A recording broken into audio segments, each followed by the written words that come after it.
I guess what it is, right? Like I've changed as far as like fashion, right? I've changed as far as shit, and that's barely changed. Honestly, like I'm glad that young niggas is back to wearing baggy shit because me having to go into like the more fitted and the skinny era, that shit hurt because if you look at my playlist, I'm clearly a bootcut jean type of nigga. So I'm definitely happy that we making a transition back into that, man. No, I definitely am glad that baggy pants are like available everywhere, basically, because trying to find jeans was a fucking struggle for a long time. Skinny jeans, I was like, I was like 13 for that, so that made sense. Yeah. Like once you start to actually become a human being with like you're not a kid, you're like an actual person, Right. with like a fucking frame and everything. That skinny jean shit don't work. My And fucking balls was hurting, nigga. right, I ain't had no balls before. and it's tough when you know you and your girl y'all about to get to it, but y'all undressing the same way. Like y'all both laying on your back, waiting for each other to pull. Like yo, she like come take my pants off, and I'm like I'm lifting my ass up in the air so she could take my pants off. Nah, real shit. They was making basically these was fucking disposable jeans, nigga. You get one use out of them motherfuckers, and then you need some emergency scissors to cut them bitches off. So that was a lot of money. That shit was hurting my pockets buying one pair of jeans every time I wanted to wear some jeans. Yeah, man. But what's up, y'all? I'd like to thank y'all for tuning in to another episode of the We Want More podcast. I'm your host, Anthony Moore. And I am Asante Morris, and together we are Charlie Kirk. Thank you for joining in, people. It's good to see you again. And if you're watching this on YouTube, you see Pepsi, he's in between us. This nigga actually pulled out his blanket. Yeah. Oh, he's also Charlie Kirk. My bad. I left you out. We are all Charlie Kirk in this moment together. We on episode 102. 102, please be sure to subscribe on whatever platform you listen to this on, whether that be on Apple, Spotify. Stop right now, leave a review, give us 5 stars. If you're watching this on YouTube, subscribe to that, man. What else? Also, if you haven't already, please join the Discord, man, so you could get in this community. You know, the Discord is nice. It's nice, and it's cool because I'm getting to see what some of our listeners are into. Yeah, I'm actually very I'm proud of the kind of people that have joined, and I would like more people to join because it's actually a great group of people so far. It's only growing. It's obviously small right now. So wait, hold up, lift this up. No, yeah, you good. Oh, I forgot. No, you straight. Forgot how to talk to microphones. The fuck was I saying? No, the group of people that we have. No. Actually, I'm like really pleasantly surprised with the type of. I didn't really know what I was expecting, but like they're like actually like talking about like fun shit, talking to each other about like art and stuff. Like art, these niggas is cool as fuck. Right, what books they've been reading. It was a pleasant surprise. It was a few people in there actually sharing the games that they've been playing. Yeah, like it was a few people sharing like, oh, this is how many hours I put in on Minecraft and stuff like that, which lets me know that like one that it is some type of like gamers in it. Cause shit, you see my game right there behind the camera. Like that's what I be on when I'm not out. My game is how I relax. I might play a little Red Dead Redemption or The Last of Us. So that's cool. That's to see we have gamers that are into it, but then also like just having that young demographic. Where we could be, I hope that I could be a positive role model to some young men out there. I think we are. I think they know the good things we say. They take the example from that, and I think they know that when we're being wrong or bad, that they don't take those examples. Cause I saw some shit last week, right? This was last Sunday. Last Sunday I had 2 shows. So my first show was in Manhattan at the Cellar. But then this young comic hit me up super last minute. He had a show in Montclair. Actually, you know him, Pat. Yeah. Young kid, Pat. He was like, yo, I had the headliner drop. Would you be able to fill in for me? So I'm like, yeah, I got you. So when was this? Last Sunday. So I did a show in Manhattan. Right after that, left to come back to do a show in Montclair, right, for my North Jersey people. So I'm on a path, right? I'm on a path, and bro, mind you, like the path, the train trip isn't that long at all. Why these two young kids like on a path beat up this white guy, bro? For what? Like, what do you do, bro? What the white guy do? They said he was looking at them. Like basically, like I saw it happen. Yeah, honestly, you should not have been looking at them. No, but like the thing is after they said he was looking at us all strange, and it's like, nigga, y'all jumped him. This nigga should have been looking out for y'all. Like, y'all just proved him right. So basically what happened, like I'm on my train car, and all of a sudden I see people like rushing, look over to the next train car, and I look, they going to work on this dude, right? Mm-hmm. And then the cops, like, by the time we pulled up to the next station, they locked the doors, so the cops got them. I fucking hate when they do that shit. They lock the fucking doors, and then nobody can get off. It's like, it's not me. No, but I will say in this moment, I was pleasantly surprised because the train, the two guys, they were standing next to us, right? And the train conductor got on our car and was like, "Hey, did anybody see where those two guys went?" And they standing right next to me. And you know me, I want to tell so bad. Were you just like doing your eyes? Right. I wanted to tell, but I put my head down, and I was actually surprised to see that even like the white people that knew that was them, they ain't say nothing. They was just like, I don't know where they went. Yeah, no, but you know who gave about that shit. You know who gave them up? Who? An older black guy. Oh yeah, he was like it was them two right here, right? Because he not scared. White people might be like scared. Obviously, I don't want to snitch, but like white people be scared to snitch because they just like in the situation that they get let go, and it's like, oh, now this guy's gonna be after me. But yeah, older black dudes, they not scared of that shit. Yeah. But in their reasoning for doing this, right? One, they said because he looked at us wrong, right? That was their whole. And it's like, one, like, you ready to risk something because you feel like somebody looked at you wrong, and it made me mad because it was like, if one of us would have looked at them, they might have said something, but they definitely wouldn't have tried that shit. But then also too, they were brothers, right? Now the younger one, he might have been about 15, 16. The older one couldn't have been no older than 20. And as the cops is arresting them, he's shouting out, that's my little brother. Like, he shouldn't have been looking at him. And it's like, no, your job as his older brother, your little brother's gonna follow after whatever you do. Your job as his older brother is to make sure that he gets back home. So that's why I definitely do say it's important that, young guys have the right older people in their life, because it's something as little as that, like, that can affect your decisions and have you thinking that, like, because the younger one probably think that was the right thing to do. Yeah, no, now that I have more context, I'm like, because I'm thinking you looking at two like young, hot-headed niggas, and they just, obviously you don't look at them. Like, why the fuck would you make eye contact with the fucking bull that's charging you, basically? Yeah. Why would you fucking flash a red flag and stare at the bull in the eyes? You don't do that. But like the fact that there's a fucking older, like, once you turn like 20, that shit should die down a little bit. Like, obviously people still do shit. But yeah, niggas be fucking getting each other into trouble and then be like, oh, yo, free you. Like, nigga, you should have helped me not get fucking arrested in the first place. Exactly. Niggas think it's okay to get arrested. It's like, you supposed to do shit that might get you arrested and then not get arrested. Mm-hmm. But these niggas they be getting arrested over dumb shit, not even trying to get away, not even trying to hide it. Like, this is like, that shit is not cool, man. Like, why the fuck do they think jail is cool, or like, not giving a fuck about jail is cool? That shit is not cool. Ain't no bitches in there. I mean, it's definitely bitches. You're the bitches, or you can make somebody into a bitch. But I don't want to have to be fucking. It's bitches in there, but it ain't gonna be. It ain't the ones that you want. You got to give a nigga a sex change at knife point. I'm not interested in that.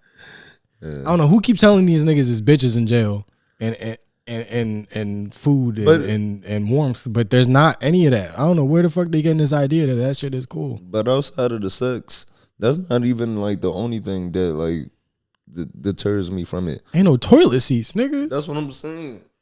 Nigga, I want to be able to wake up in the middle of the night, open my fridge, Nigga, you can't wake up and just go get a cold ginger ale. Imagine your throat is you're parched, hot as fuck, or cold, and you just need, and you can't even go fucking squeeze some lemon into a tea and sit down at the chair. Right. Damn. Yeah, the simple shit in life you can't do. The simple shit. You had a long day, so you want to go to a happy hour. But when you in jail, shit, happy hour, nigga, you gotta wait 3 weeks for these apples to go bad for you to have a nice drink. Dog, these niggas is dumb. And that shit really bothers me because if somebody, like, God forbid something happened to somebody, then everybody's like, oh no, we gotta go fucking get back for them and whatever, you know. But why are you not protecting niggas from actual trouble? Like, these niggas is dumb. And like that shit really pissed me off because I got a little brother. Like, what the fuck? How can you look your own mother in the eye after being the reason that you and him is going to jail? Right. You might as well get the nigga shot. Yeah. Like, I don't see how people don't put two and two together. It's like me getting you locked up is just as bad as me getting you shot. Right. Yeah. But yeah, it's I'm sorry. I'm slowly getting my voice back. I lost my voice last week. Yeah. Did you drink some of the water? Yeah, you got water, right? Yeah. I got water. I'll be alright. But yeah, I'm slowly getting it back. But you been drinking tea with honey? Oh, that's all I've been doing. Tea, honey, okay. Ginger, yeah. Well, that's in God's hands now. Elderberry. Been on, yeah, it's been real Dr. Sebi-ish over here. But other than that, how you been? I know, well, do you want to talk about you visiting your family or not really? Let's just have a regular conversation. No, well, I know you just got back, right? Yeah. Yeah, I know. Yeah. It's just the way, like, we was just kind of just flowing, and then you're like, so your grandfather died, right? Yeah. No, do you want to talk about it? Well, I mean, like, it was gonna come up naturally, okay. but yeah, I guess now it's here. But yeah, I wouldn't wait for a funeral. I mean, I'm not a fucking like, you know, avoiding the topic or anything. Like, it was a funeral. Fucking, what does your family passes away eventually for everybody, and you know, prayers up to anybody going through something similar. Yeah. Fucking death in the family, diseases and shit. Yeah. You know, my family lost the patriarch basically, so that's hard to deal with. Niggas' families fall apart after fucking certain people die. So yeah, like, families fall apart, and it's not even just. It could be for a lot of different reasons. Just as far as like the family might not have a reason to visit that house no more. Niggas get mad about who gonna get this. Who gonna get this possession? Bro, that shit actually happens, and it's despicable to see somebody arguing about a TV after a motherfucker just died. Yeah. Like, somebody's dead, you worry about the fucking flat screen TV. Right, like grandma. TVs is available. You can get TV at the Salvation Army now. The TVs is everywhere. Right, like whatever happened to fighting over a TV, like at Black Friday, like a good American. Yeah, you supposed to beat up other niggas' aunt, not your own aunt, for a TV. Yeah, so for real, because you know, niggas, it's a lot of things that happens. You know, people be waiting for grandmom to pass so they could get the front room. Yeah, this was yeah, and it's been such a wild ride. I didn't even get to ask if I'm getting any money out of the inheritance or if there is an inheritance. This was but this was your dad. Your dad's dad or your mom's dad? This is my you know what? Let's keep that information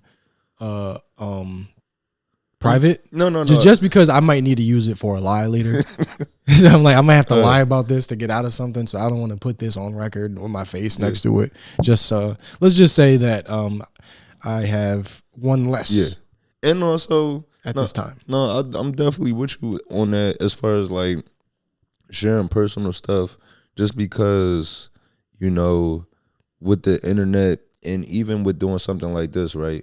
Yeah, we have listeners out there that do care about us and support us through everything. But then there's also, it might be somebody that just happens to tap in for a second, and this might be the segment that they happen to listen to. So it is tough picking and choosing because you don't want to share people or things you love with people that might not care about you. So I definitely do understand that balance of keeping things separate. But like the whole situation in general isn't something that I would want to not talk about just because like other people want to talk about that shit too. Yeah. You feel me? Like somebody like my fucking grandfather had dementia, and I was just not talking about it because I'm like, it's sad. Nobody wants to hear about it. But you start talking about that shit, everybody got the story. Yeah. It's like, what the fuck is going on to where every old people are losing their fucking minds so frequently? How is everybody getting fucking cancer and shit? Like, I heard something. I'm not sure if this is true, but I heard that like as far as like when it comes to dementia or like Alzheimer's, was it like I don't know, it's weird because growing up you always think it's old timers, but then when you see the word, like where the fuck does ZH come from? Yeah, I remember I thought it was like, oh, this is the German pronunciation of old timers. What the fuck is this? I definitely did think that. Yeah, but I am stupid. But I heard that disease is essentially diabetes of the brain. Yeah, it's a degenerative fucking disease. I think it has something to do with the like the sugars and the proteins in your blood, and it affects other parts of your body. If your foot might get chopped off from a disease, no telling what's gonna happen to your fucking brain. Yeah. So don't play about your fucking health. I know there's some people out there, like, this isn't all young people listening right now. Some it's not all people our age. There's some people that are older right now that probably don't even know how to spell doctor anymore because of how long they fucking ain't seen one. So people our age too, go check shit out. I'm talking to myself right now. Yeah. Also. Yeah, that's why for every bag of gummy bears I eat, I chase it with some prune juice, just to balance me out. Yeah, every bag of gummy worms you eat is one family's member's name you gonna forget one day. After every bag, like, oh, there goes my sister. I'm not gonna remember her anymore at a certain point. How you feeling though? Are your family cool? Yeah. Like, you also gotta think about fucking how unfortunate people are to fucking die young. Yeah. And shit like that. So that is the beauty of it.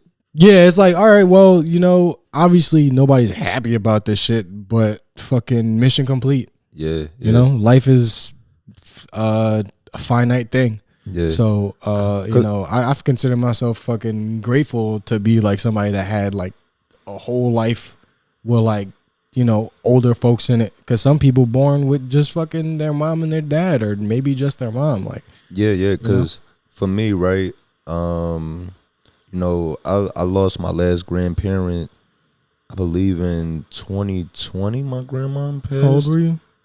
2023.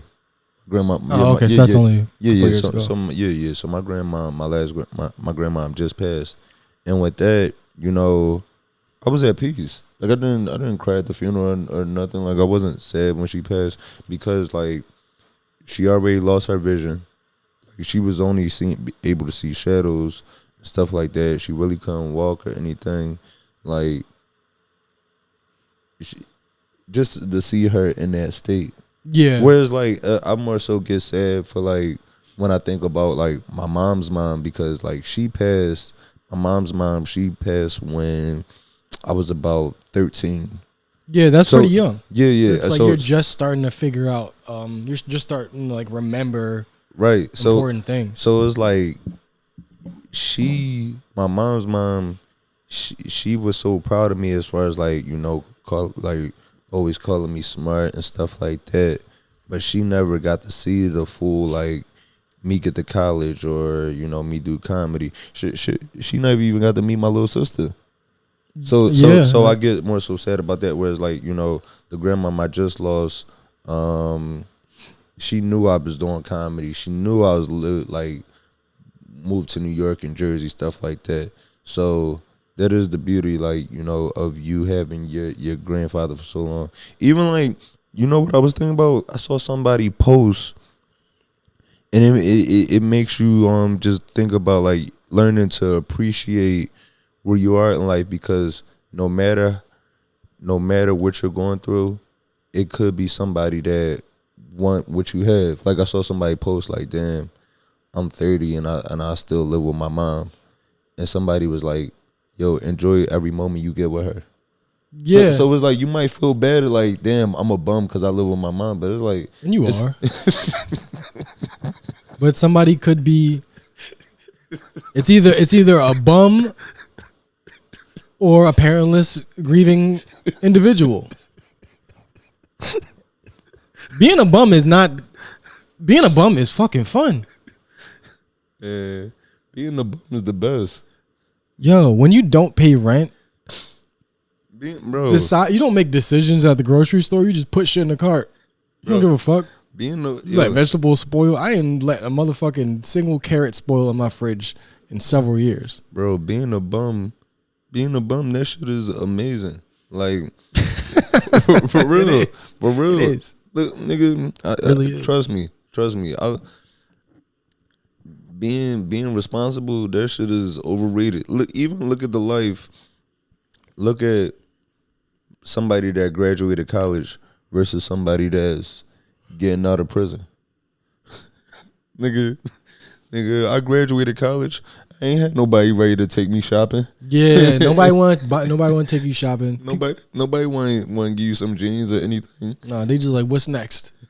But with the week off, oh yeah. What'd you do? I hadn't seen you in a fucking little while. How's everything been going so far? No, things excited for anything coming up? Yeah. So with the week off, got any upcoming plans? I was more so just thinking about just stuff for like the next year moving forward, cause like, you know, with the year wrapping up, right? Kind of doing an assessment of like career stuff, just as far as like the pod, stand up, stuff like that. So, cause I was kind of looking at this in cycles. So I guess we started this in 2023. So that first year was like, we started this mid 2023. So that first year is really still figuring it out. And even now it's kind of still early. So how long you want to do this shit for, yo? How long? What is do you have a fucking? You want to do this in 10 years? Do I want to do this in 10 years? Honestly, some variation of it. Some variation. Okay.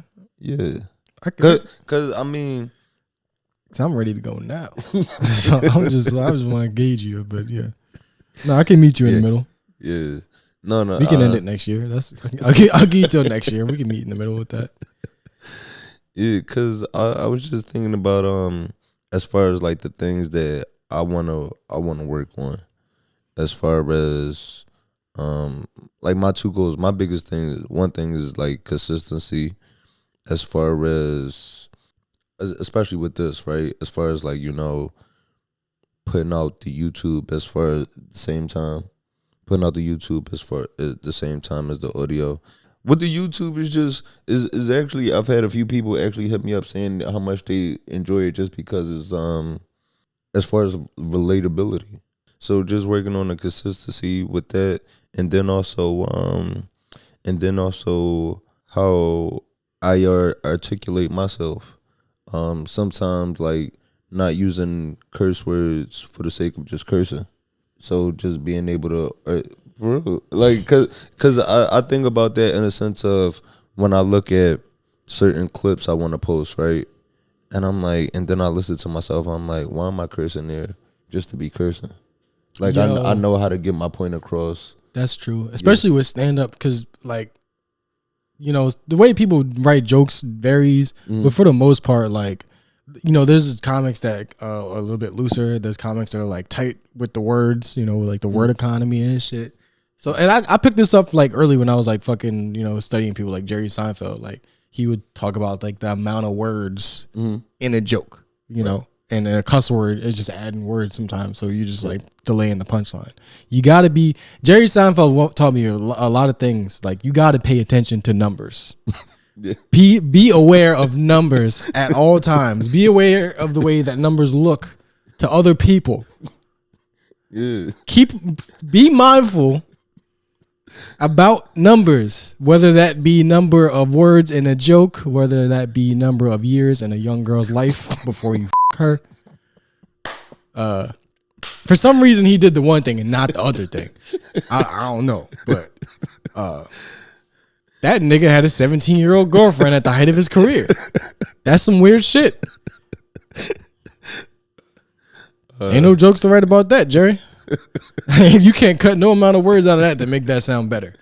But yeah. So I was definitely just thinking about that. But other than that, though, my week has been cool. Christmas coming up this week. You got any Christmas plans? I think I might be in Philadelphia. If anybody wants to give me a gift, I will be easy to find in Philadelphia. Cash App, Venmo, Zelle, I accept all that shit. Gift cards, cash, drugs, alcohol. Let me know. I'm not freeloading, but I do accept free things. I'm just playing. I'm just probably just go see some family in Philadelphia. Okay, I'm gonna be here. You gonna be here? Yeah, I'm actually doing. I'm doing a show Christmas night. Nice. Yeah. So while you're away, there's gonna be some bad guys trying to break in here. Pepsi's gonna have to load up some traps. No, for Home Alone with a dog, that shit might go. You know, but let's write that. Home Alone, you know, like all of that stuff was illegal, right? What? Like you can't set a daily trap. If somebody is breaking their house, you could stop them, but you can't, because I guess it also poses a risk. Say you're in trouble, right? Say you need help, but all of a sudden, in order for the paramedics to get you, you got a fucking a paint can and an anvil once you open the door. Yeah, no, honestly, like it is like self-defense. There is like overkill with self-defense to where like if you punch me in the face, I can't.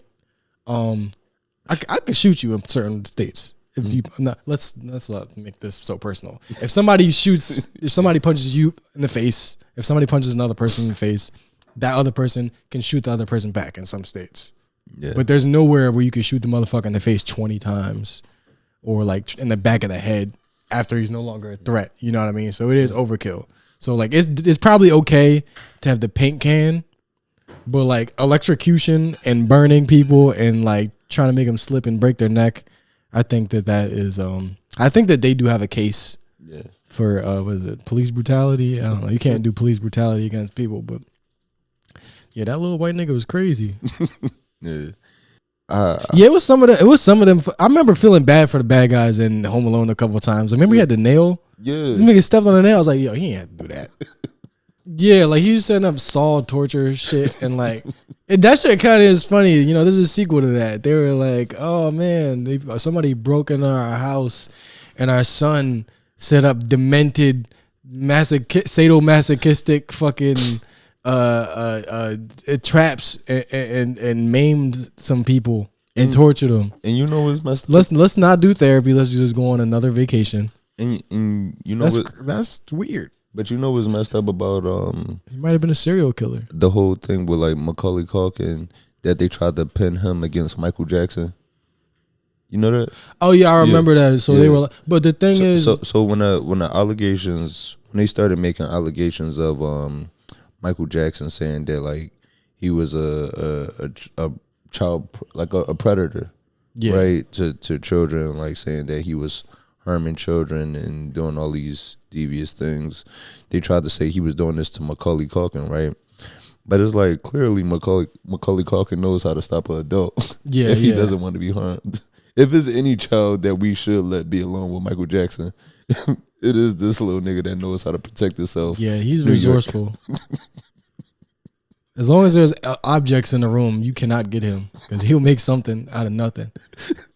So this past week, I came across a few clips online that I wanted to talk about. One, now this conversation is actually a few months old, but it was like my first time sitting with it and seeing this one clip from this discussion where you know the movie, I didn't even watch this shit. You know the movie that came out earlier this year with Denzel, A$AP Rocky and Spike Lee directed it. Yeah, what was it called? I have no clue. Matter of fact, I think it was From Lowest to Highest. From Lowest to Highest, yeah. It was like a Japanese movie, or he remade it in New York or something. Mm-hmm. And also, I believe Highest to Lowest. Highest to Lowest, that was the name of it. But they were having this conversation, and Denzel mentioned about not watching his movies. And I'll just play the clip right here. But y'all, what would you say is your favorite, like, you know, piece working with Spike is? I don't have favorites. I always tell people, they say, what's your favorite movie? I say my next one. I'm not interested in the past. Actually, I've never seen Mo Better since. Is it the premiere? Yeah, I haven't seen it. You know all your films? I haven't seen any of them from top to bottom. Malcolm X, Mo Better. The 4 films we've done together, I haven't seen from top to bottom since. Is that intentionally?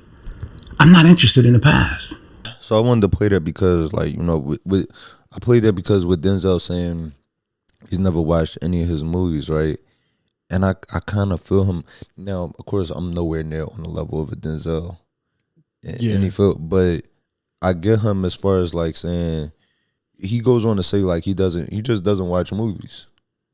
Like not only his movies, but I believe like in his spare time he just don't like watching movies, and I get that because it's like you watching work. And I don't know if you have this happen to you. Do you have people that know you outside of comedy that have seen you stand-up clips? Yeah. I don't want to see that shit. My family will send me like, this guy is so funny. I'm like, fuck that nigga. I don't give a fuck about nobody but me. Bro. And I barely care about, I don't even want to watch myself. But you send me another nigga, and he's so funny. Fuck him and fuck you. No. That's comics really, we don't like that shit though. Yo, we're bro. I hate that. It's like a rapper, you send him a song, he like, oh, that shit tough. But like comics are just like, get this motherfucker away from me. He not as good as me. Fuck him. It's not even just like, for me, it's like in my free time away from work, I never thought, you know what I would like to see right now? Some work. Like, or even my mom would do this, right? And I'll take it from her because this is my mom and I know she don't mean no harm. Yeah. But I don't like when people, she'll do this thing with like any of my friends that's like really successful. Like every time Shane gets something or Quinta's on TV, my mom will send me that like, hey, look, you see Quinta or you see Shane or one of them, and it's like, yeah, it's cool. That's cool for them and all, but this ain't helping me eat right now. It's like, that's cute though. That's your mom. It's different. But I wish it was public. I wish everybody's job was public knowledge, so we could send them when one of their coworkers got a promotion and they didn't. Like, yo, because imagine, shit, I don't know, like your friends that work in IT or your friends that's a accountant. Imagine if you could send them, damn, I see Tasha just made partner. What the fuck you doing? See, that's the thing. Your mom didn't say what the fuck you doing, but that's how it feels when somebody's like, hey, look what somebody else is doing. It's like, nigga, fuck you. You ain't did shit either. But there's no reason to take that to heart. But I do. Like, you send me a stand-up clip. Like, yo, this guy is so funny. You ever work with him? Fuck him. But you can send me stuff if you know me. It's okay. Because somebody did just send me a stand-up clip. I'm not going to say the person's name, but they sent me a stand-up clip of this girl. And they was like, hey, look at this. And I'm thinking in my head, like, yo, you not uncomfortable the way she say nigga? You talking about Yeah. Yeah, that's fucking funny. Yeah. I love the way mixed people say the N-word because that shit is like, that shit reminds me I have feelings. Like, I'm like, yo, that shit hurt my feelings. The way you just said that shit. You gotta teach mixed. This is the thing. We as pure bloods, have to mingle with the half breeds a little bit more. And coach them along. It's uncomfortable. It definitely is uncomfortable to be like, here's how you say nigga. I've done this before. It's uncomfortable to be like, all right, look, just take a step back. All right, the way you said that, you accentuate in the wrong syllables. Yeah. But it's way more uncomfortable to hear them say it wrong in a room full of white people laugh. Africans too, man, because Africans, you know, like, this is why I'm not cool with the whole like white voice, black voice thing, because it's like Africans speak with like they usually like when they grew up here, they speak like articulate, educated, whatever the fuck. Like it don't sound like there's no racial aspect to it. They just speak like the way people teach you to speak in school, right, and shit. But even the way they say that shit, sometimes I'm like, I know you got more of a right to this shit than me, but like technically, this shit don't sound right. Yeah, I've been actually trying to limit my usage of it, Even on here too. So I know, like, you know, some of our listeners, if who they might be listening to it with, you know. So I'm trying to limit that. Yeah, I didn't really want to get into a whole N-word discussion, but you're right, man. I've been trying to not say this shit for a long time. I've said that shit in college lectures while I'm trying to think of the answer, because I'm like talking to the professor. I was like, "Yeah, you remember the nigga had said, the narrator in the book." I said it in emails. Yeah. Somebody said, per my last email, nigga, who you talking to? Who the fuck is you talking to? Nigga, you got me fucked up. Fuck you and your last email. I don't like that per my last email shit, dog. Or that, as you may remember our previous discussion, I don't, bitch. I'm drunk. I'm drunk right now. I don't remember shit. I drink at work because you're a bitch. I hate the passive aggressive shit at work, and it's just I feel like it's a very European concept, passive aggressive, like baiting somebody into baiting somebody else into being aggressive, into displaying the aggression that you were actually conjuring. Well, I'm glad you mentioned that, because there's two things I wanted to talk about, right? That kind of deal with, like, you know, passive aggressiveness, or just things microaggressions. That's a thing. Microaggression. All right, so I hate when those came out, like last year too. Yeah, we didn't even know. Nobody knew nothing about no microaggressions till like 2023. Because it's something that we gotta fix as a society. I don't know if we talked about it before on here, but we really got to do something about escalator etiquette. Escalator etiquette, it's a missing thing from society, and I travel a lot. Oh man, I was at LaGuardia like earlier this week. That shit was pissing me the fuck off, bro. I've traveled all over the country. I've traveled to different countries. The only place that I've seen really had proper escalator etiquette is DC. And I know when I was in San Francisco, I took the BART train. Everybody understood the escalator rules. Yeah, New York, they don't give a fuck for some reason, bro. They don't understand it here to the point. I guess in most places we just both burped it at a microphone at the same time and shit. So unprofessional. We gay. Pause. We just burped it sometime. Pause. You can't do nothing no more. No, but people don't understand escalator etiquette so bad to the point that at airports they have to tell you this side is for you to stand and this side is for you to walk. Like, so I'm getting off the train at World Trade Center, right? Getting off the train at World Trade Center. And most people are standing to the right. Yeah. It's a few people that go up the left side, and first few people walk. Two people stop. Those two people stopping, it just takes those two people to stop to cause this whole like congestion on the escalator. So me, I'm behind them, and I got somewhere to go. So I say, excuse me. And the guy, instead of him moving to the right side, this nigga just moves closer to the left side of the wall so I could walk up in the middle of them. And it's like, nigga, move. Like, and I say to him, I said, yo, if you want to stand, you have to move to the right side. Dog, that shit is so frustrating. But that right there of like, you know, not moving out of like people's way and feeling like you're not doing nothing, even though you're causing this congestion. I think that's a microcosm of society about how people, and I don't know if this is other races that aren't black people, because I feel like as black people, we're taught to notice that, we're taught to be mindful about when we are in other people's space. Nigga, we're the most mindful of the space we take up. Yeah, we're mindful of the space we take up. Shit, we even mindful about not even taking up space. Just like we talked about making eye contact with people. Yeah. We're mindful about that. Whereas like these other groups of people, they'll just be in anybody's way.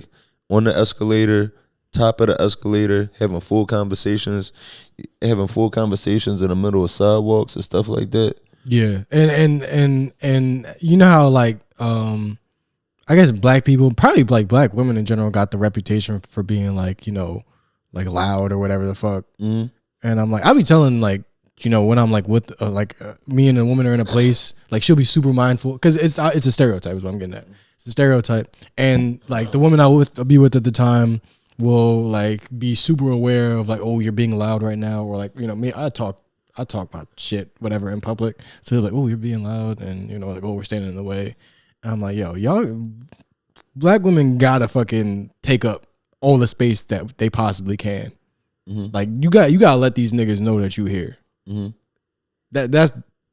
That's honestly what it has to be. Like, obviously we're gonna be mindful of this shit because we don't get in trouble. But like, we gotta cut that shit the fuck out, man. Yeah. Take up space as much as you can. Fuck it. Yeah, and then also because white nigga, we talking about like going to the right side. Like, this is America, right? We go to the right side. We drive. We walking towards each other. I go right, you go right. There's no fucking, what is all this fucking juking and going back and forth shit? I go right, you go right. What the fuck is the problem? Yeah. How the fuck is that hard to? And I told you I be shoulder checking white women now. Because if I'm walking on my path and you turn a corner and then you in my path now, how the fuck I gotta move? I was walking here already.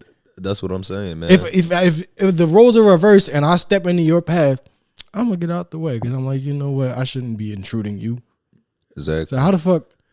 That's why you on the ground with your fucking tailbone hurting now because you ain't understand the goddamn rules of America. If this is the UK, we'd be on the left, and we do left. Right.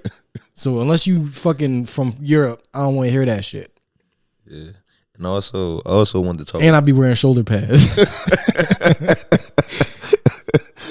I got a goddamn mouth guard and shoulder pads at all times because I'm ready to shoulder check a fucking disrespectful pedestrian.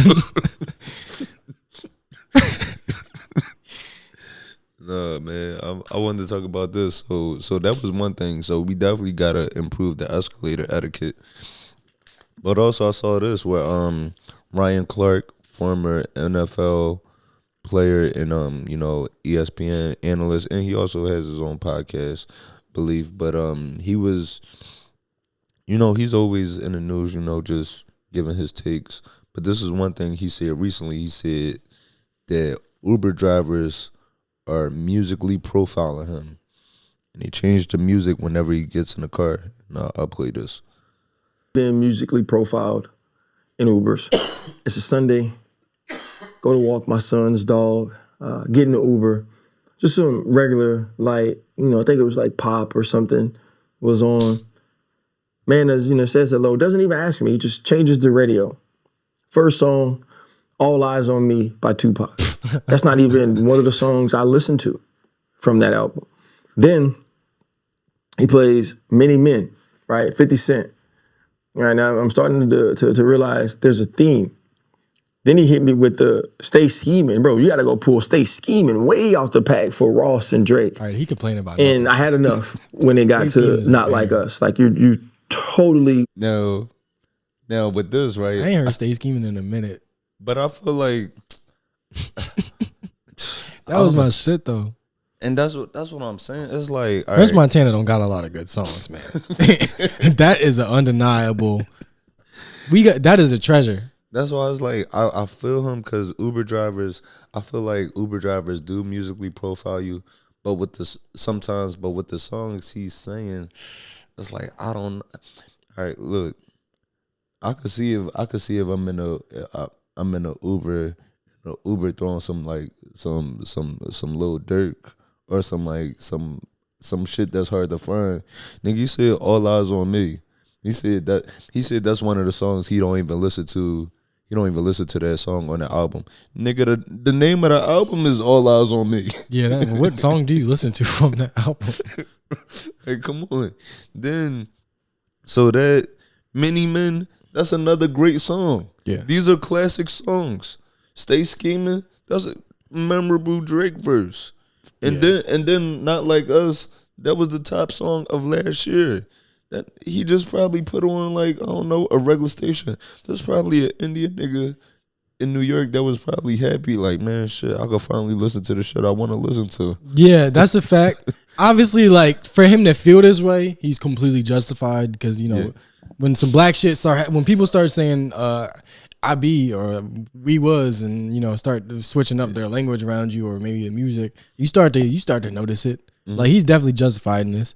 And not to mention, if like you come around as a black person and people start playing black shit, it ain't all one size fits all. I be goddamn, I get in the car, you start playing the baby. I don't want to hear that bullshit. That's not even. You got to know it's different types of black people, and honestly, I don't know anybody of any color that's rocking with the baby right now. Do not want to hear that shit. Yeah. So if he said that, I would be with him. I would protest. I'd be like, do not play the baby when I get in the Uber, or you getting 1 star. Cause do not want to hear no J. Cole in the fucking Uber, nigga. Now what would alert me? Cause he said, like you said, the person just changed from music from one station to another. Now, what would alarm me is if the Uber driver would have got off the phone. Them niggas don't get off the phone for nothing. Yeah. I don't even care about the music. I don't really. I probably got headphones. I don't see any reason to change the music. Just make sure you call your wife a cunt on the phone, like I'm used to. No, bro. Disrespect your wife in front of me. Don't change shit up now. I don't think it's people that talk on the phone more than Indians. Bro. Let's expand to that region. No, let's expand it to regionally. But like just, I'm trying to figure out the right term. Yeah, I'm trying to help you dig yourself into this hole too. Yeah. I don't want to dig too deep into the scene. Let's just say all of the undesirables. No, because I'm telling you, let's just say if I saw them, they'd go, "Where's your papers?" Because they be on the phone driving. They be on the phone in the gym. Yeah, but we don't have that problem with black Uber drivers because his girl be sitting in the passenger seat and them niggas be bringing her to work. Uber, DoorDash, if it's food or an actual ride, like for some reason his girl in the car with the fucking baby seat. With the car seat in her lap and shit. It's like, that defeats the purpose of the car seat. He went in the front. What? But yeah, man, Uber drivers just, they have conversations. I thank God, honestly, like for other languages, because I don't be want to hear that shit. Like, I don't want to hear you call your wife a bitch over the phone. I really don't want to hear that, if I'm being honest. So, like, people, Americans, we're dumb. We actually get offended at other people for speaking other languages. We're like, oh, it's not English. Go back to where you came from. It's like, no, dude, I don't want to hear this nigga's conversation. I want him to be speaking gibberish. I want to hear blah, blah, blah, blah, blah, blah, blah, blah, so I can go back to my own shit. Do you talk to your Uber drivers? I say hello. I lead them to a hello, how are you doing? And if they go further than that, I always say, like, I'll let them talk, but I always leave an exit for, like, if I don't want to have a conversation. Because I've had some fucking outstanding Uber conversations. Same. Like the one nigga that blamed Joe Biden for crime, that was a great, memorable ride. Fucking, the guy, he was like, hey, I got a question. What does alcohol feel like? I've never been drunk before. I was like, what the fuck? Nobody ever asked me that. That nigga was cool. Yeah. Because the guy that was telling me about when he was cheating on his wife, that dude was fucking. Damn. He was cool, but only to me, not his wife. No, because I like having conversations, especially, I don't mind having conversations with my Uber drivers. I actually prefer to have like some type of small conversation, because it's like, if I'm getting in your car, I want to know, like, you sane. I want to make sure, like, I don't want this to be your last ride. I want us to get to, like, where we need to go. Because you ever get in an Uber, right? You ever get in an Uber and your Uber might go a different direction or something like that? What, like go off the course of the navigation? Yeah, your driver might just miss a turn or something like that. And then the app asks you, are you okay? It's like, nigga, I hope I'm okay. Yeah. I don't think that's ever happened to me, but that's got to be scary. No, I don't have a few like, Uber drivers. Niggas that are like do like heinous shit, like Uber drivers. Yeah, that shit is really. That's got to be terrifying. Like the dude's driving you through a route you don't know. Like it's got to be terrifying to be like a guy that has his name and face directly connected to the crime he's about to commit, you know that shit is gonna be bad because you're like, oh, he don't give a fuck. It's like when people break into your house with no mask, like, oh shit, they gonna kill me. These niggas don't give a fuck. Hey, I wanted to talk about you sent me a clip earlier about music sales, and it made me think about like this conversation. So Nas, DJ Premier, they just dropped their album. Yeah, I think by tomorrow I should be able to completely forget it. Should be able to completely forget all the tracks I heard. But that shit was disappointing. I was like, how do you pick bad DJ Premier beats? That's a skill. This nigga's beat selection is that bad that he can pick one of the best producers to ever exist and be like, make it worse. Make this one. Come on, this one. Make sure you see that part right there, the good part. Take that out. Come on, man. That shit was bad. You can't deny that shit. I don't think it was bad. I think what it was. Yeah, your mom's a good cook, right? Yeah. Growing up, your mom would cook you like great food. Yeah. And then sometimes you'd be like, Mom, what the fuck is this?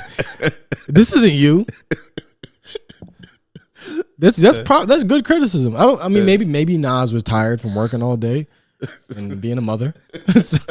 So, I can understand that, but it's valid criticism. Like, Mom, I don't fuck with chicken pot pie. You know that. But with Nas and DJ Premier with their album, I think is more so he just finished on a series of projects with Hit Boy. So it's like he's been working with this young producer that might has a sound, a newer sound that we're more accustomed to. Whereas like DJ Premier, he might still be making that, and he just has a certain sound. Those were not good DJ Premier beats at all, man. We talking about like, I know they said Cassidy does some of them. No, Cassidy was executive producer for sure. Because there's no way like, there's just I was literally like, oh shit, this might be the one person that he can't fuck up with the beats on, and he still found a way to do that shit. That was disappointing. And I'm literally like, you can call me fucking young or whatever, but I'm literally a younger person who tries to appreciate some shit that came out like before I was born. Like, I'm trying. Mm-hmm.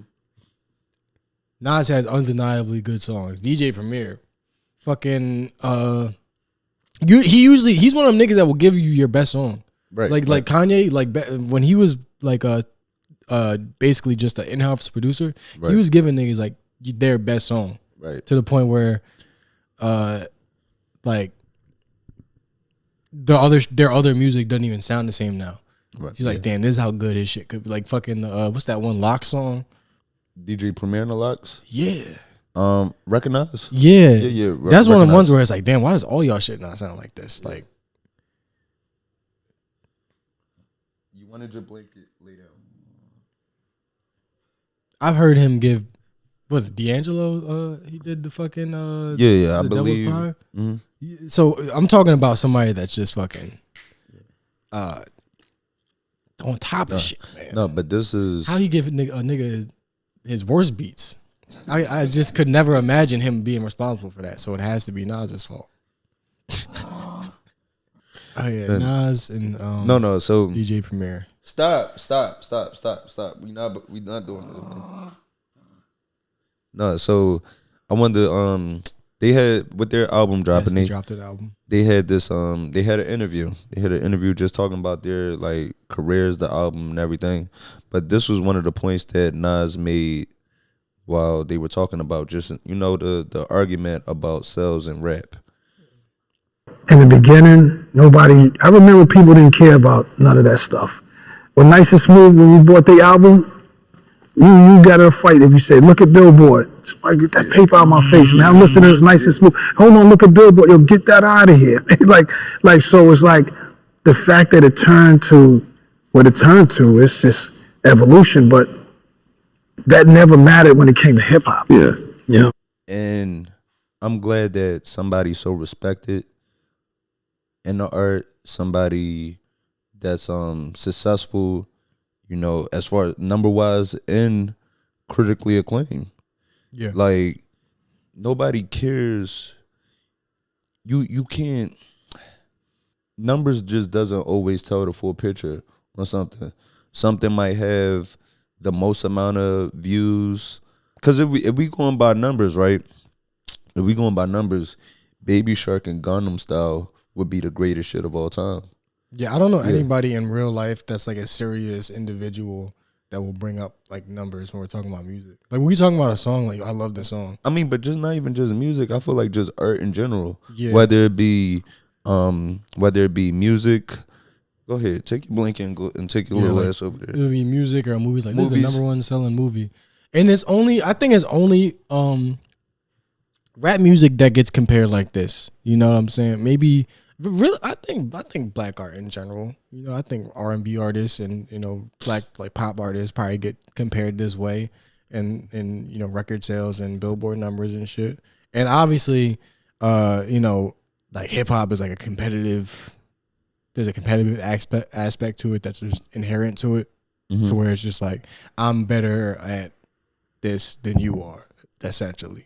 So there's that like inherent aspect to it, and obviously now that it's gigantic, it's basically bigger than it ever should have been allowed to be at this point. To the point where Timothée Chalamet is rapping now, like that. It's too big. It's gotten too big for it, and it's like there's no the people it was intended for have no control over it anymore.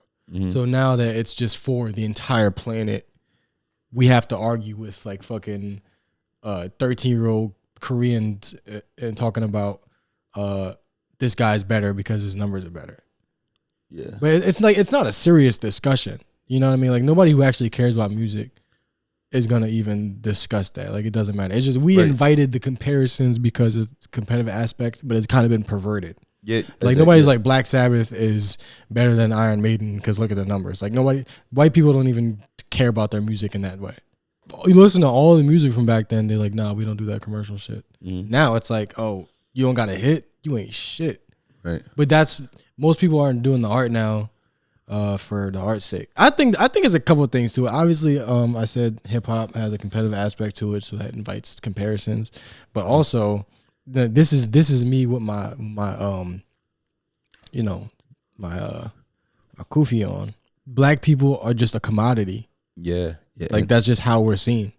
We're like fucking athletes. This nigga's better than that nigga. Rappers. This nigga's better than that nigga. Like entertainers. It's just like. I've had meetings where they are numbers, nigga. Yeah, where it's all about analytics. Nobody's building around the talent anymore. The talent is secondary, or there's so many other things that might come after the talent. Yeah, and again, it's something that kind of should be just it gets perverted because we should have people. If you're art, we don't really value art just for the sake of art. There has to be a money value to it. But if we were a culture that actually valued art and we just thought, okay, this guy makes music, this guy paints, whatever, we need to make sure that the people that are dedicated to this don't have to worry about all of the other shit too much, so that they can continue to push like the limits of human creativity, because that's just valuable to us. Yeah. Like somebody painting something, that's expression that helps us, get closer to God, whatever the fuck. We value this. We're going to make sure that this person isn't worried about how to feed themselves and clothe themselves and house themselves, so they can continue doing that. Yeah. Could be just like that, but like it's just, the society we live in doesn't fucking allow for that shit. So it's just like more money. I remember I used to have those conversations like, Drake isn't better than this guy, or this guy's not better. And they like look at the numbers and it's, I don't even engage now. I'm like, dude, who cares? Right, because those numbers, those sales, it isn't going to affect you. I mean, think like, this person making more money, an artist or like them having more money, it isn't going to affect your pockets anymore. That's why, honestly, I think you should support the artists that you feel like are making the money that you want them to see. Like you said it jokingly at the beginning, but shit, support your lesser known artists because you want them to have that Rice Krispie treat. Yeah, like fucking buying you could buy $1,000 concert ticket to go see like the biggest artist in the world. you don't really matter to that person that much at all as an individual. But one person, spend $20 going to a show, somebody smaller, somebody you know. They notice you individually. They're like, oh my God, this one person, they see you. This one person paid $20 to be here to support this shit. Like they see that. You are just another $1,000 in a sea of $1,000. But in a group of 100 people that's paid 20, you actually fucking matter to that person, and they matter to you. That shit is cool. Cause Ace Hood ain't gonna be but 10 niggas in there, and we gonna be in there fucking shirtless, jumping up and down, throwing water bottles. Me and you, we are gonna be 2 out of 10. Me and 8 other niggas is gonna be in there having a good time. no, cause so last Sunday when I did the show at the Cellar, and then I went to Montclair, right? The show in Montclair, mind you, that night. It was like 19 degrees out. So damn. I wasn't there. I'm glad I wasn't in town that day. It was like 19 degrees and it had just snowed the day before. So in the show, I get there, it was like 9 people in there. It was about 9 or 10 people, and I did a little over a half hour, but I had a ball with them. Like I had so much fun. Did a bunch of new material that they loved. It was just all around. It was great. Yeah, that's a good point. And that shit sounds sad sometimes, but when you actually do it and you don't worry about that, just connect with people. And that's the thing. You because in a bigger show you can't connect with them, right? And as I was about to come off the stage, this woman in the crowd. Like, I shouted out my social media and what you need to know about the order. Yeah, I got fucking, yeah. All right, no, I didn't want to interrupt you. Oh, no. Was I making too much noise? I'm fucking clanking and clapping. No. Pause. So, and this was after I just did a sold out show at the Cellar, right? And as I'm about to dismount the stage, this woman in she's sitting at the bar. She asked me, she was like, "Are you going to remember any of us?" And I'm like, of course I'm going to remember y'all. I'm like, this week I did 4 shows. 3 of them were sold out. Of course I'm going to remember the 9 people that I was able to talk to individually from the stage. Because it's like, yeah. That's a sweet question. She's just like a fun, that's probably just like a fun lady. Was it somebody's aunt? No. I mean, she was, bro, that show, I had so much fun. It was like one woman in the front that just happened to like come by herself because she just moved to the area and was like, just looking for new things to do. So it was like stuff like that. Yo, shout out to the people that do that shit, man. Yeah. The people, like, I've done shows where it'll just be like, groups show up and then like one individual person will come and just fucking just like tuck themselves away in the corner and shit. But it's like, that shit is appreciated. Because you taking a chance. Yeah. Yeah, so and that's a real cool person, not fucking somebody that's like 10 people and you just like fucking following 10 other people. Like, nah, going doing some shit alone. It don't feel great all the time, but doing that shit, it's strong. Yeah. So support what you like. Yeah. I want to talk about this situation right here in Mount Vernon. Mount Vernon, right outside of the city, man. Was a cop on dialysis. I'm gonna be honest. This guy, is that the cop? Yeah, that's the cop. The internet has broken my brain to the point every white person looks like Charlie Kirk and every black person looks like George Floyd to me. Like, I can't even fucking see anything else anymore. Like, I'm gonna play this video from the cop talking about this situation. 9 hours of dialysis, 7 days a week to maintain my health. Without that, I wouldn't survive. Derek Williams describing his declining health, surrounded by retired Mount Vernon police officers supporting their brother in blue. Williams is a 19-year veteran, a former member of the Elite Emergency Service Unit.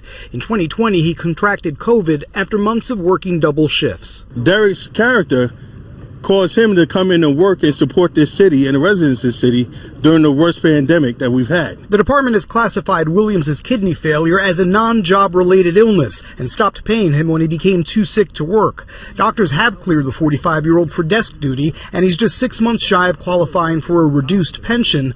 That request has been denied. All right, so that right there, right?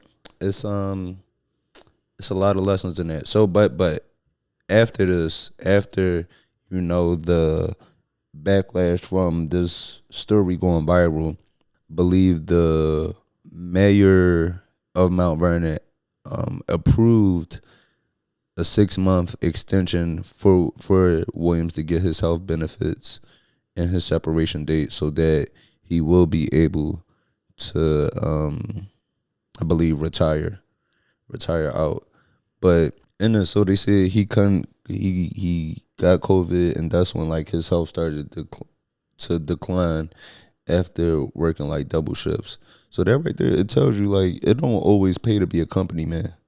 Nah, that shit is 19 years. But like that goes to show you, no matter how long it takes, they gonna remind you a nigga. Right. And they gonna give you a reminder, even if it's on your fucking deathbed. Hey, just so you know, fried chicken. 19 years. Crazy. But then also, for them to terminate him, bro, he would have been better off shooting a nigga and getting put on administrative leave. Fuck, that's a good point. Like, for real. Like, he only had 2 cops out there, 2 retired cops out there with him. 2 retired cops with him at the press conference. If he would have shot somebody, he would have had the whole force with him out there. Yeah. Saying this is my brother in blue. It's sad. He didn't even have the strength to plant a gun on somebody. They waited till this man was no longer capable of committing human rights violations to do this to him. How dare they? It's fucked up. Like, and this shit that be pissing me off about how, nigga, that's how healthcare works for everybody. When you get some shit that don't got nothing to do with you, it's not your fault. It don't fucking matter who you are. If insurance say we don't cover that shit, yes, it's not covered. If your job think it's too much money to cover that shit or whatever the fuck, they gonna cut that shit. Yeah. And it takes fucking a cop or like somebody in the military or some shit, you know. Mm-hmm. It takes some shit like that for people to realize, or somebody famous or rich or whatever the fuck. It takes something like that for us to realize like our healthcare system is garbage. That shouldn't even. That's not even a real situation in a civilized society. Oh, you're 6 months away from retiring, but we don't want to cover your disease anymore. What the fuck is the point of insurance if we're not covering disease? Like it just it don't make fucking sense. And I know cops like, you know, that they lay down their lives and all that shit. Like I don't buy all that shit. But like a lot of these motherfuckers really do like join this shit thinking like I'm willing to die for this shit. Yeah. And that's the only way in which you gonna get treated like an actual human being in society. Like somebody in Norway getting this shit for free, but here you gotta be willing to die for them niggas to treat you like a person. Like you gotta join the military and fucking go to Venezuela and somebody for some oil just so you can get a fucking Dodge Charger, like just so you can get vacations and shit. So yeah, that's the thing. He wouldn't get his full pension, but he was 6 months shy of just getting a reduced pension. That's what's messed up. They let him go so he couldn't even get a little bit of his pension. It's fucking. And our healthcare system is terrible. I saw something recently. How is that not killing a nigga? You know what I mean? Like, right.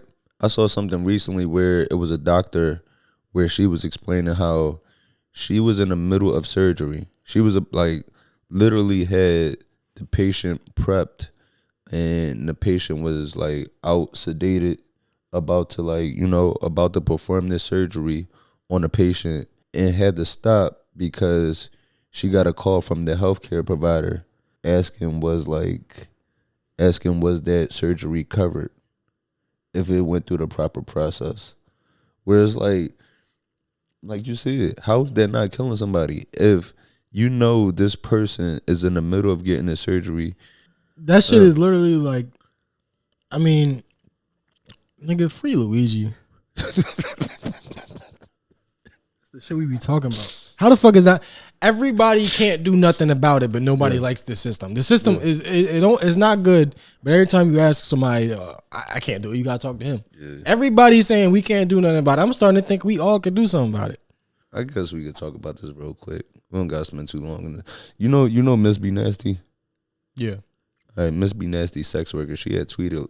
She's popularized in your car, I guess. Yeah. If you're that sanitary and clean of a mind, and you don't know that people are doing that right now, I commend you. But yeah, bitches is squirting in their car right now, and she is the fucking Benjamin Franklin of squirting in your car. It's like a reverse car wash. Yeah. But so reverse car wash. So she had tweeted, like, because she had posted a video.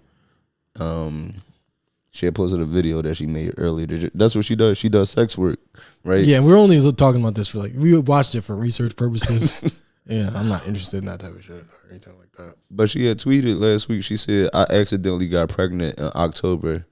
In parentheses, if you've seen the chef video, that was a successful conception, right? So she got pregnant in one of these videos, and my thing is, right, I feel like that's just unprofessional. What? Getting pregnant on the job. Like, I never want to. Yeah, shouldn't you be on birth control? Not even just that. Like, it's this thing where sex workers. I've seen sex workers exposing paid customers, sex workers exposing men that they've, like, put to sleep, and they catch them at a vulnerable moment where, like, the man is asleep next to them soft. It's like, if I'm paying, I shouldn't have to let you see me at my full potential. Yeah. So who said you don't pay a prostitute for sex? You pay them to leave. You pay them to leave. You pay them for your privacy. You pay them to leave. You pay them for decency. You pay them for privacy. It's two people that should be allowed to see you soft. Somebody you love or somebody that you paying for their silence. Yeah. So a doctor and a mortician are the only people that should see you soft. So yeah, you got sex workers. You got sex workers exposing, paying customers. Now I'm finding out sex workers is getting pregnant on the job. I would never, shame a sex worker for sex work. I'm shaming them for being unprofessional. That is actually we didn't ever. That is kind of cool that she let everybody know that you can get abortion pills sent directly to you discreetly. Yeah. That is a good thing to know. So that actually, Yeah, through the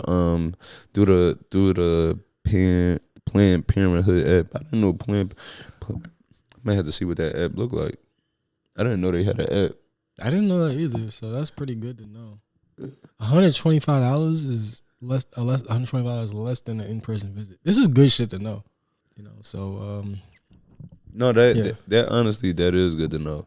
That Planned Parenthood has an app, and that, if there is, if an unwanted pregnancy does occur, there are resources. This is us trying to be mature. Yeah, and listen, man, like I hope everybody out there listening is not offended by this, but women have the right to choose whether or not to have a baby, obviously. But let's take it a step further than that.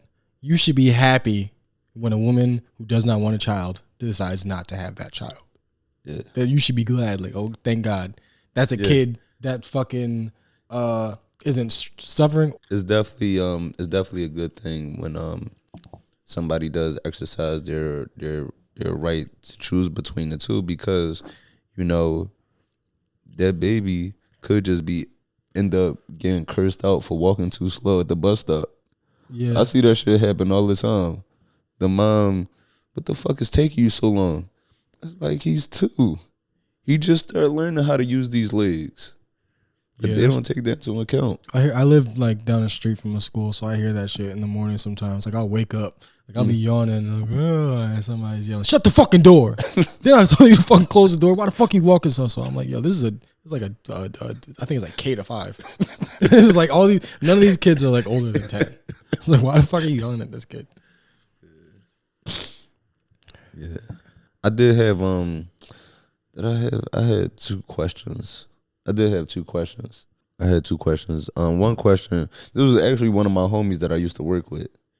I used to work at SolidWorks with him. He asked me, have I ever considered franchising a SolidWorks? And I definitely would, man. I love SolidWorks. It makes me mad that there's only one out here near me. Well, it's not even near me. I got to take a little drive. Is it good? With SolidWorks? Yeah. I love a good salad. Well, here's my I think when I think of salad places, I'm thinking like there's like Just Salad, Sweet Green. Mm-hmm. Sweet Green, I feel like is probably like up there with the salad shit. Okay. And Salad Works has been around longer, so it's kind of like I feel like it's like the Dunkin' Donuts or like Starbucks, Right.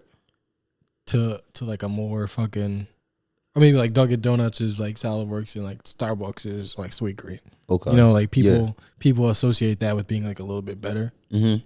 So they probably got to fucking clean up the image a little bit. Yeah. Because Salad Works to me sounds like, basically the Dunkin' Donuts to Starbucks. So damn. If you were to franchise that, you'd have to like revamp it. Yeah. And they might actually have good shit already, but it's like nobody knows that. Mm-hmm.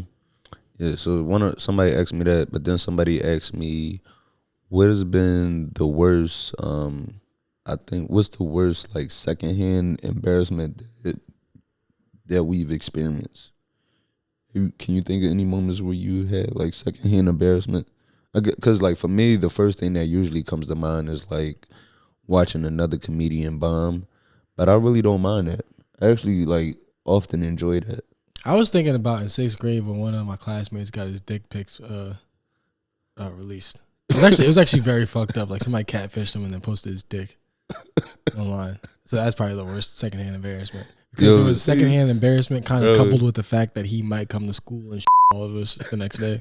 So it was pretty scary. I'm so glad that I'm so glad that I was born like just a few years before you.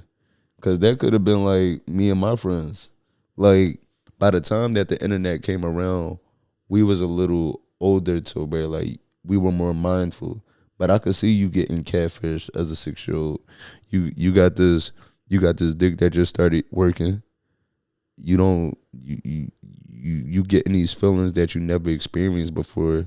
Then also, you probably thinking you don't know what other dicks is like out here, so you probably thinking that's average size, not knowing that this is still a 6th grade dick. Yeah, no, I think about that sometimes. Like, man, that was so fucked up. I don't even know if it's embarrassment. I think it's just genuine. Like, damn, that was fucked up. I had a girl do that to me in middle school. She posted a dick pic up? No, but I was on Facebook. I was in 7th grade. She was in 8th. But like she told all her friends. Oh, older woman. Huh? Yeah. Okay. All right, so you But we still Facebook friends too. But she told mind, and we didn't have sex or anything. We used to just like make out. We used to just kiss a lot, like after school. But like over the pants stuff, kid stuff, yeah, Christian stuff, Catholic stuff. But she told her friends my dick was small. Like, that's fucking hilarious, right? And now we're at this big age. People be like, "You got a big one." I'm like, "Shut the fuck up." No, I don't. You're lying. Yeah, she told her friends my dick was small, and it's like that should hurt your feelings, doesn't it? Yeah, it hurt. It hurts. It hurt, but at the same time, I was 12. It's like I was 12. The biggest insult that just doesn't even last another year. It's like, all right, I don't know if my dick is small or not, but even if it is, don't act like this is gonna be all the dick I have for the rest of my life. Yeah, I'm still growing into this dick. That's like getting mad at cupcakes for still being soupy. It's like, give it a second, bitch. What the fuck? Greedy as shit for no reason. We're not even supposed to be doing this shit yet. What the fuck are we rubbing each other's fucking crotches for over the pants? We need to be in church. Yeah. But yeah, like it's when you a kid, like, oh my God, small dick. That's like the scariest thing in the world. Like, oh my God, what if my dick is small? Right.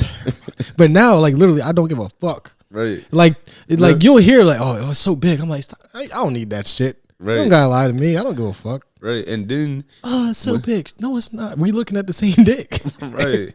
Like, yo, that's what I mean. Yo, I'll tell you, when chicks say that, God damn, that's so big, bitch. We already here. You don't have to keep doing this. Yeah. I'm gonna feed you. I'm gonna make sure you get home safe. And shit, they be saying that. I do not care if somebody say my dick small. Yo, do not let that shit affect you. Your dick is big as she cares about you. That's how big you like. That's the scale right there. If she love you, your dick is huge. If she mad at you, it's like little ass dick nigga anyway. That's all this really is. It doesn't. It ain't nothing you could do about it. Your dick is your dick, Yeah.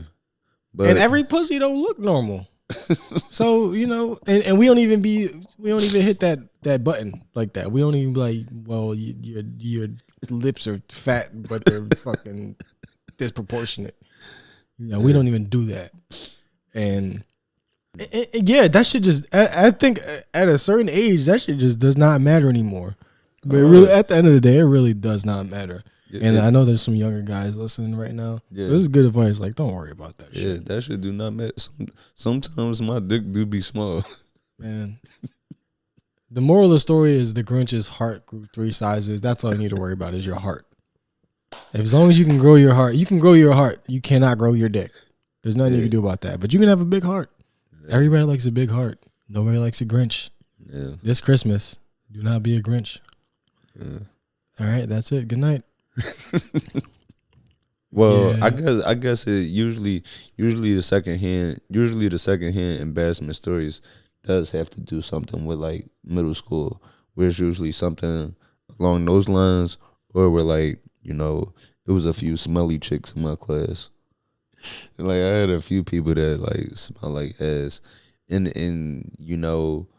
when you're younger, it is funny, like being like making fun of the stinky person in class, but then as you get older, you realize like, damn, their house might have been in shambles. Yeah. I remember those days. So it's like you really shouldn't even be making fun of them. You should be making fun of their parents. Yeah, you should invite them over for a fucking a game of Halo in a shower. For real. You shouldn't even be disrespecting them. And it really that's the parents. Because nobody, how many of y'all got parents that said, yo, don't make fun of the stinky kid. Make friends with him and we'll bring him over and we'll clean him up. That don't happen. It might get a young boy some orange slices or something at a soccer game or whatever the fuck, but nobody bringing kids over to shower. I guess that's kind of fucking weird, huh? That's kind of creepy. But as a parent, I feel like you're able to do that. Like, I can't do that shit. But I feel like if you're a parent and you're like, hey, have your friends sleep over, that's not creepy. As long as you can't mention the shower. I know. Like, I've got this young boy showering at my house for a week. Like, just shower? That's weird. I know. It's tough. You let them stay with you. It's tough to do stuff without sounding creepy. Like, for example, I'm good with dogs, right? Mm-hmm. I'm great with dogs. Mm-hmm. Nothing, that sounds so innocent, me saying like that. I'm just great with dogs. And, like, I know how to take care of dogs and stuff like that. Mm-hmm. And I love playing with dogs. It would sound real crazy if I said, I'm real good with young boys. Yeah, well, the young thing is...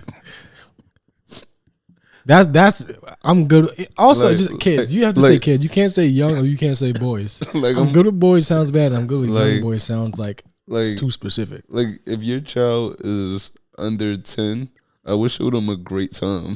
Yeah, you can't say that. You're like, hey, if you got a small dog, I'm gonna me and that dog gonna have a great time. Sounds like if you got a Chihuahua, me and that dog gonna be best friends. If your son has a small vocabulary and doesn't know where he lives.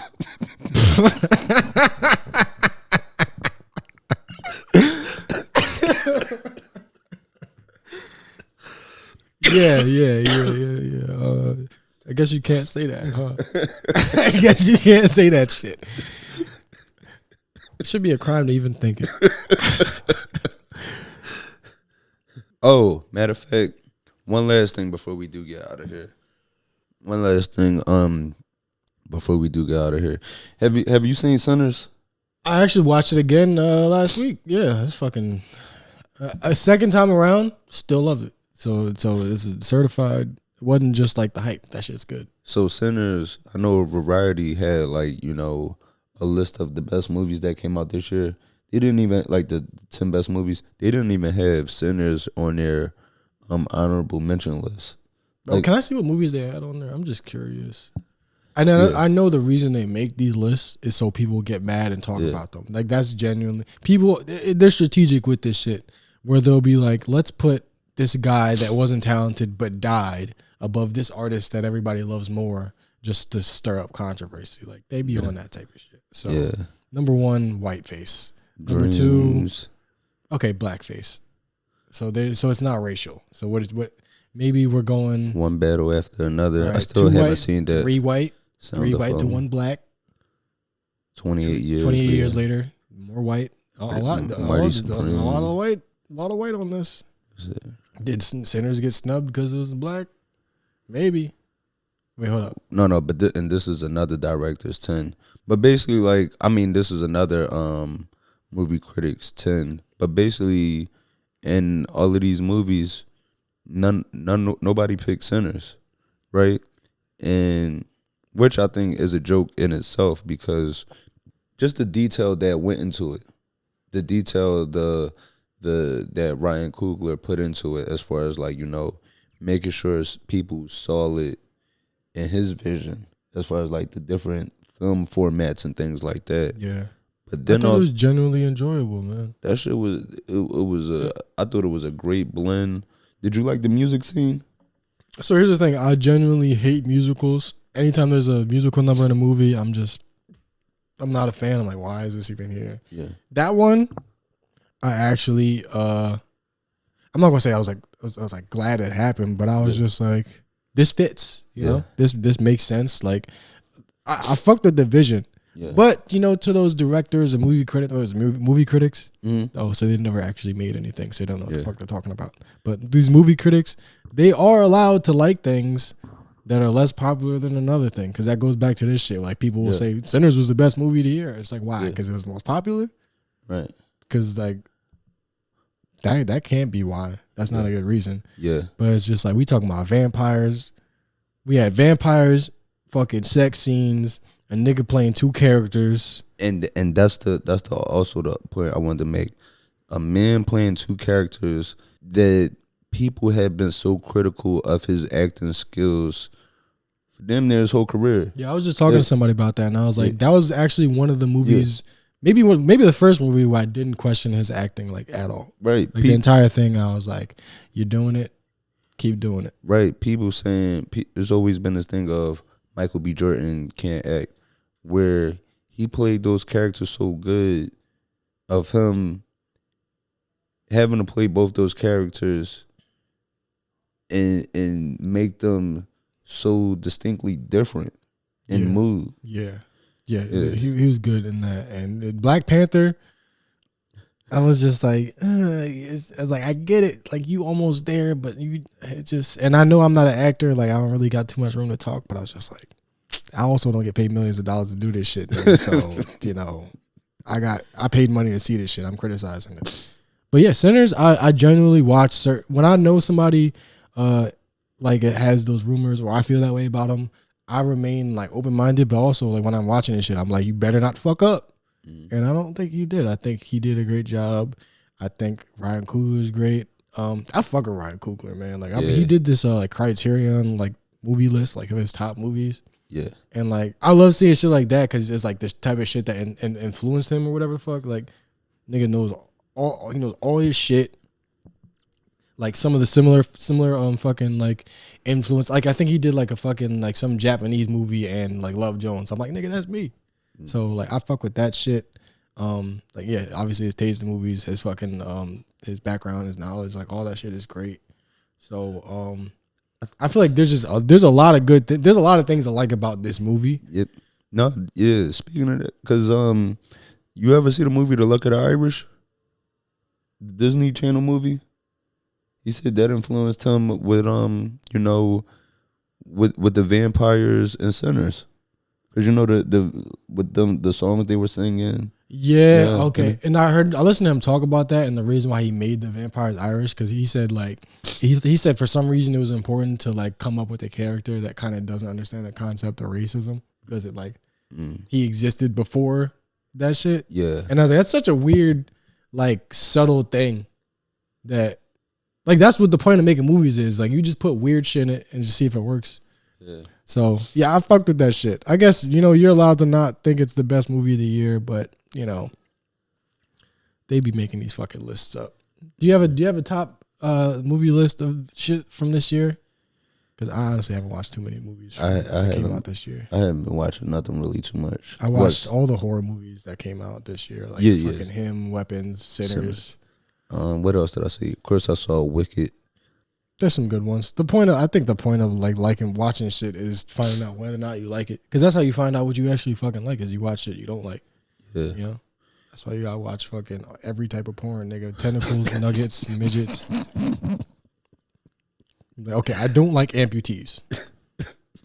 How you know you don't like bitches with no arms until you've dabbled? Also, that's ableist of you. And by the looks of her, she don't need no hands. From what I've seen, she does not need hands. But yeah, man. You got anything else before we get out of here? Nah, we should probably cut it off before I start going like, All right. All right, man. Before we get out of here, just want to say thank y'all for tuning in to another episode, man. Definitely do appreciate y'all. And, just keep supporting us. And we'll be back with y'all for another one next week, man. So, yeah, it's been a good one. Join the Discord. Support us on all our social media.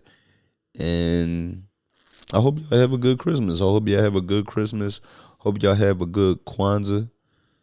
Yeah, we I guess by the time we come back, we'll be around like the 4th or 5th day of Kwanzaa, something like that. So yeah, make sure y'all started it all right. What's the first one? Umoja? Umoja. Yeah, I think that's the only one I know too. Just have a good holiday, man, and be safe out there. So yeah, it's been a good one. I'm Anthony Moore. I'm Asante Morris. And we out.